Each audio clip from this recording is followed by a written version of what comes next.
Það góður sigur hérna í síðasta leik á móti Stjörnunni, leik sem kannski skipta ekki máli fyrir stöðuna í töflunni fyrir ykkur, en það lítur að vera jákvætt að fara í seríu á móti Keflavík með svona góðan sigur á bakinu. Já, það var töluvert betra heldur en síðustu leikir á undan þessu. Okkur leið eins og við gætum ekki verið mikið verið en við vorum á móti Snæfelli og við vitum alveg hvað við getum, þannig að það flott að fara inn í úrslitakeppnina á þessum rytma. Þannig að þið takið hérna 22 sóknarfráköst og fáið 16 stig út úr því. Var það eitthvað sem þú lagðir sérstaklega upp með?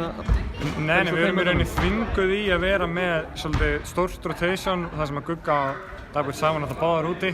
Þannig að við erum mikið að spila ástu í þristunum og eitthvað hannig.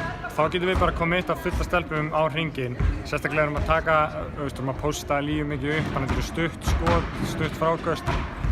En það er ekkert svona eitthvað sem við lögðum upp með fyrir leikinn eða eitthvað annað, bara vel lesið og vel framkvæmt. Nú framöndan bara sería á móti Íslandsmeisturum Keflavíkur. Hverja meturðu stöðuna hjá okkur fyrir þá seríu? Við stöðum bara vel sko, serían var 2-2 og pressan lítur að vera þeim, ríkjandi Íslandsmeisturum. Það eiga að vinna okkur, það má ekki segja það. En ég lít svo á að við komum inn alveg pressur þessar, við erum búin að ná stóra markmiðin okkar sem var að komast í úrslitakeppnina. Við trúum því alveg að við getum farið alla leið og ég er bara rosalega spenntur að mæta til Keflavíkur og gera okkar besta.